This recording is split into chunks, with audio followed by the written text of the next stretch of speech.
نحمد ونصلي على رسوله الكريم اما بعد اعوذ بالله من الشيطان الرجيم بسم الله الرحمن الرحيم يا ايها الذين امنوا قوا انفسكم واهليكم نارا وقال النبي صلى الله عليه وسلم طلب العلم فريضة على كل مسلم صدق الله العلي العظيم وصدق رسوله النبي الكريم ونحن على ذلك لمن الشاهدين والشاكرين والحمد لله رب العالمين۔ اسٹیج پر بیٹھے ہوئے علماء کرام اور ذمہ داران مکتب، حضرات و خواتین اور عزیز طلباء،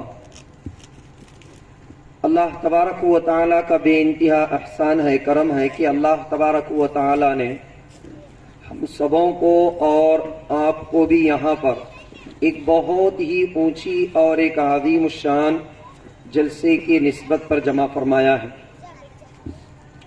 جلسے کے اندر جمع ہونا اور یہ بچوں کا یہاں پر آ کر اپنے ضمیر کے ذریعے سے اظہار کرنا، یہ بہت بڑا کام ہے، یہ کوئی معمولی کام نہیں ہے۔ ایک وہ زمانہ تھا کہ جب بچے آج سے تقریباً 20 سال 25 سال پہلے نہ اس طرح مکاتب کا نظام تھا، نہ مکاتب کا طور و طریقہ تھا۔ ماشاءاللہ اس وقت جو بھی پڑھائے ہیں، جیسا بھی پڑھائے ہیں، وہ بھی قابل مبارکباد ہے۔ اس زمانے کے اندر ایک مکتب کے اندر 100 بچے 50 بچے، ایک ہی استاد اور ایک بچہ آتا سبق پڑھتا چلا جاتا۔ لیکن اب وقت کے ساتھ ہی ساتھ میں ہر چیز کے اندر جس طرح تبدیلیاں آئی ہے، ویسے ہی مکاتب کے اندر بھی بہت ساری تبدیلیاں آئی ہیں۔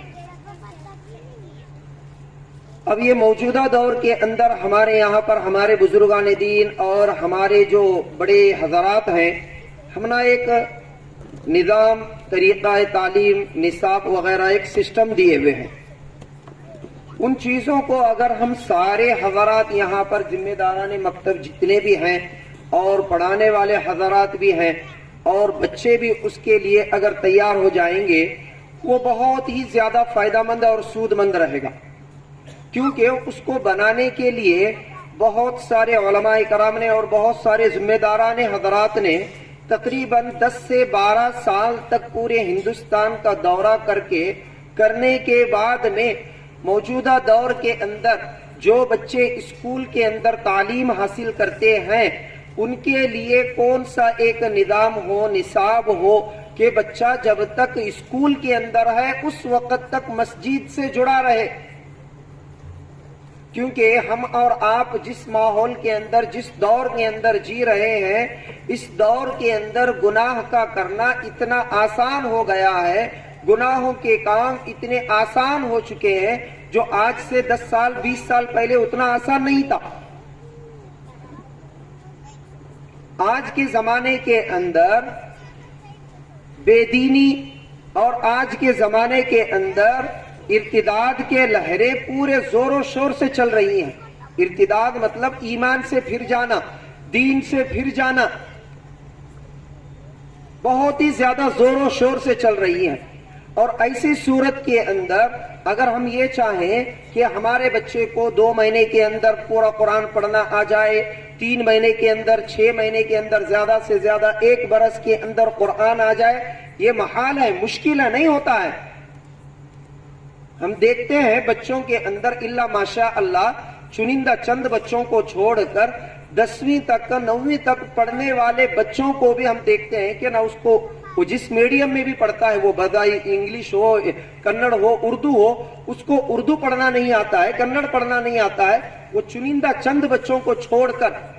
تو ہم دینی تعلیم کے لیے اتنا ایک دم کیسا آسانی سے سوچ سکتے ہیں کہ ہمارے بچے کو 6 مہینے کے اندر قرآن پڑھنا آ جائے اور 1 برس کے اندر قرآن پڑھنا آ جائے؟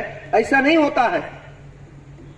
اسی کے لیے بہت ہی زیادہ سوچ بچار کر کے، بہت ہی زیادہ غور و فکر کر کے ہمارے بزرگان دین نے ہم کو ایک نظام دیا ہے، ایک نصاب دیا ہے، ایک طریقہ تعلیم دیا ہے، اور اس کے اوپر ساتھ ہی ساتھ میں ایک نگرانی کی جماعت، کسی بھی ادارے کو، کسی بھی اسکول کو، کسی بھی مدرسے کو، اور یا تو کسی بھی مکتب کو صحیح معنوں کے اندر کامیاب ہونے کے لیے یہ 4 بنیادی اصول ہیں۔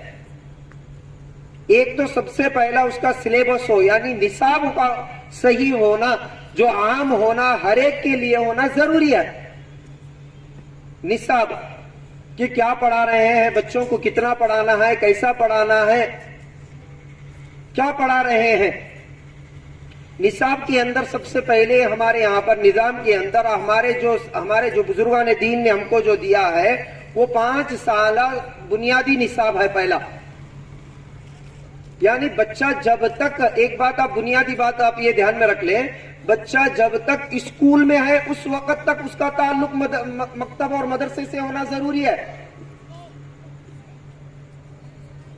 آپ 1 سال پڑھا کر، 2 سال پڑھا کر کیا کریں گے؟ بچوں کو گلی محلے کے ماحول کے حوالے کر دیں گے۔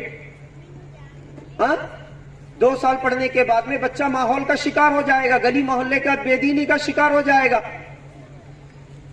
اگر وہی بچہ 5 سال 10 سال پڑھے گا، پورا اس کو ایک ٹائم ملے گا، ایک وقت ملے گا، صحیح طور پر تجوید سے قرآن پڑھنا اس کو آئے گا، پوری کی پوری دعائیں اس کو یاد ہو جائیں گی، سنتوں کے اوپر اس کو عمل کرنا آ جائے گا، اور احادیث یاد ہوں گی، اور اسلامی معلومات پر بہت سارے اس کو جنرل نالج یاد ہو جائے گا اس کو، اور یہ حتیٰ کہ اس کے اندر اردو تک بھی اس کے اندر تعلیم دی جاتی ہے۔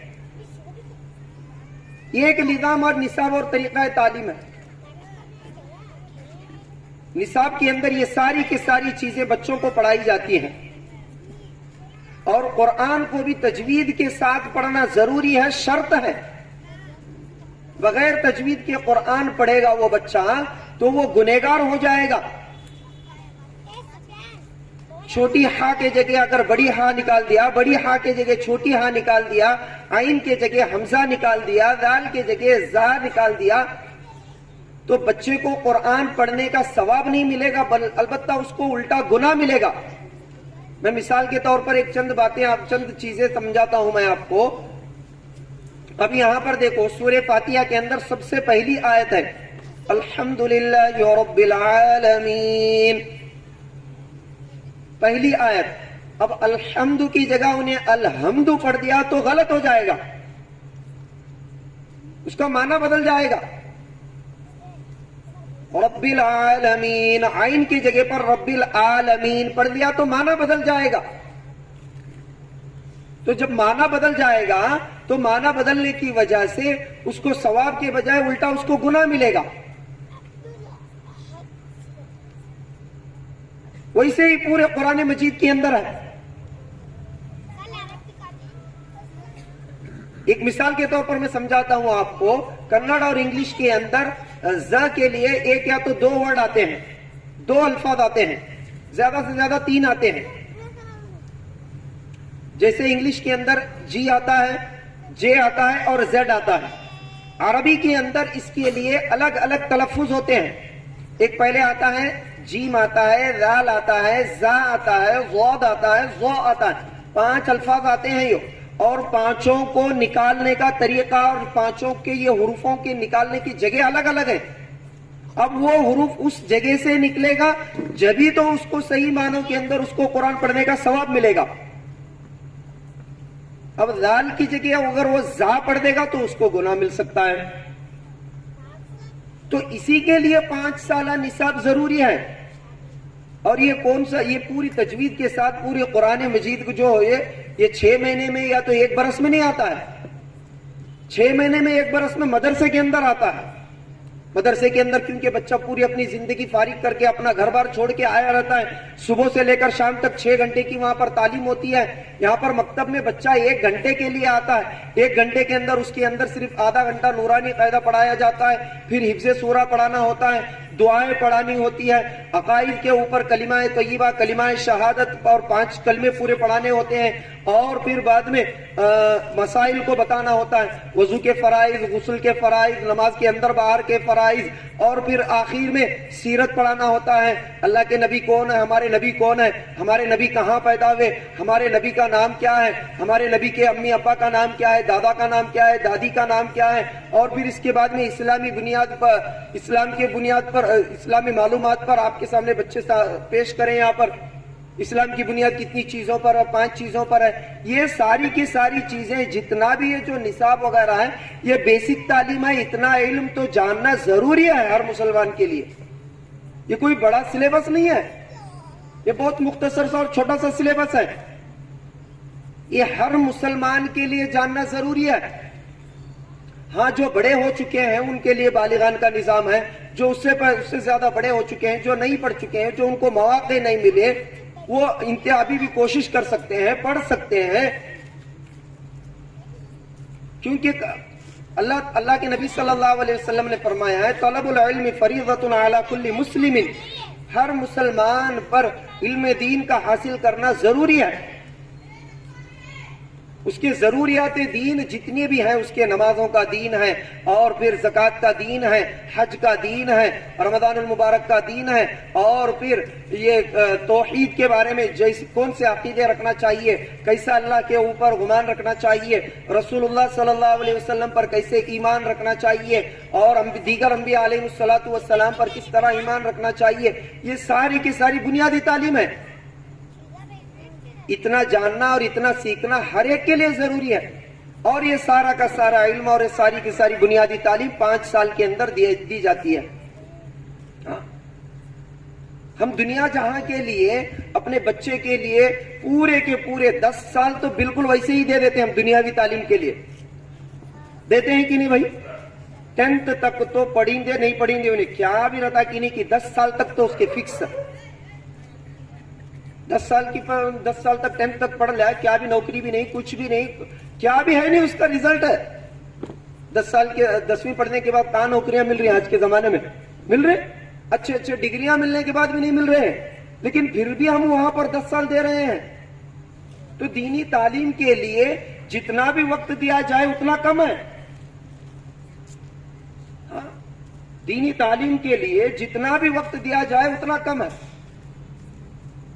کیونکہ آج کل کا جو تعلیمی نصاب بھی ہے، جو دنیاوی اعتبار سے بھی پڑھایا جا رہا ہے، اس کے اندر بہت ساری چیزیں ایسی ہیں جو ہمارے دین سے بظاہر ڈائریکٹ ٹکراؤ ان سے محسوس ہوتا ہے۔ جو آج کل جو آنے والے دنوں کے اندر جو تعلیمی نصاب جو دنیاوی تعلیم کا جو بننے والا ہے، ایسے تعلیم کے اندر اگر ہمارا بچہ مکتب سے اس کا تعلق نہیں رہے گا، مکتب میں انہیں تعلیم حاصل نہیں کرے گا، یہ گارنٹی ہم نہیں دے سکتے کہ یہ نصاب پڑھنے کے بعد میں انہیں مسلمان رہتا بھی یا نہیں رہتا بھی، یہ ہم نہیں کہہ سکتے۔ ہاں، کلچر کے نام پر سارا کا سارا پورا کا پورا سلیبس، وہ جو ظاہر سی بات ہے ان کی حکومت ہے، ان کے پاس پوری طاقت ہے، وہ اپنے کلچر کے نام پر سارا کا سارا پورا نصاب میں شامل کر چکے ہیں۔ ماں باپ کی ذمہ داری ہوتی ہے کہ ہمارا بچہ اسکول کے اندر کیا پڑھ رہا ہے، کیا تعلیم دی جا رہی ہے ہمارے بچے کو، یہ تعلیم ہمارے دین سے ٹکراؤ تو نہیں ہو رہا ہے۔ اگر ٹکراؤ ہو رہا ہے تو ماں باپ کی ذمہ داری ہے، نہیں بیٹا یہ اس طرح نہیں ہے، یہ اس طرح ہے، ہمارا دین یہ ہے، ہمارا دین ہم کو یہ سکھاتا ہے، ہماری شریعت یہ ہے۔ اگر ہم یہ نہیں سمجھائیں گے بچوں کو تو آنے والے 15 سال کے بعد میں یہ جو بچے ہیں، جو اگر ان کو مکتب کی تعلیم نہیں ملے گی تو ان کا ایمان کی حالت میں رہنا مشکل ہے۔ ہاں، یہ بھی سوچنا ضروری ہے ہمارے لیے۔ تو آپ کے ذہنوں میں بس ایک بات یہ رہے کہ جب تک ہمارا بچہ اسکول کالج میں پڑھ رہا ہے اس وقت تک ہمارا بچہ مکتب میں رہے، اس وقت تک ہمارا بچہ مسجد سے جڑا رہے۔ جب 5 سال 10 سال اس کو مل جاتے ہیں، مسجد سے وہ مانوس ہو جاتا ہے، تو مسجد کا راستہ اس کے لیے آسان ہو جاتا ہے۔ ورنہ تو آج کے زمانے کے اندر دیکھو مسجد کا راستہ کتنے لوگوں کے لیے مشکل ہو چکا ہے۔ صرف جمعہ کے دن ہماری مسجد بھرتی ہے، باقی دنوں کے اندر صرف 1 صف 2 صف ہوتی ہیں۔ کیوں؟ مسجد سے انسیت نہیں ہے، مسجد سے مانوس نہیں ہے، مسجد کی طرف جانے سے دل گھبراتا ہے، مسجد کی طرف جانے سے پاؤں کپانا شروع ہو جاتے ہیں۔ کیوں؟ تعلیم نہیں ملی ہے، کوئی بتایا نہیں ہے. تو اسی کے لیے جو بھی ہمارے یہاں پر ہمارے بزرگان دین نے ہم کو نظام، نصاب، طریقہ تعلیم اور اس کے اوپر ایک نگرانی کی جماعت ہوتی ہے، ان کی کیا کیا ذمہ داریاں ہیں، یہ پورا ایک ترتیب ہے. وہ اس کو سمجھنے کے لیے تقریباً 2 سے 3 گھنٹے کی ضرورت پڑتی ہے. میں آپ کو 10-15 منٹ کے اندر بھی سمجھا نہیں سکتا. مولانا بھی مجھے 10-15 منٹ وقت دی یہاں پر، اور ہمارے پاس بھی ابھی زیادہ بات کرنے کے لیے سکت بھی نہیں ہے. تو اسی کے لیے بس آپ اتنا دھیان میں رکھیں کہ جب تک اسکول کے اندر بچہ ہمارا رہے، کالج کے اندر رہے، اس وقت تک اس کا تعلق مسجد اور مکتب سے رہے. یہ عادت جب بن جائے گی تو موت تک اس کا تعلق مسجد سے رہے گا. سمجھ میں ہی بات؟ ہاں، جب 5 سال 10 سال بار وہ مسجد کو آنا جانا کرے گا تو موت تک کے لیے اس کا راستہ اللہ تبارک و تعالیٰ آسان کر دیں گے. امید ہے کہ تمام حضرات ان باتوں پر غور و فکر کریں گے اور اس پر عمل کریں گے. اللہ تبارک و تعالیٰ مجھ کو اور آپ کو ان باتوں پر عمل کی توفیق عطا فرمائے.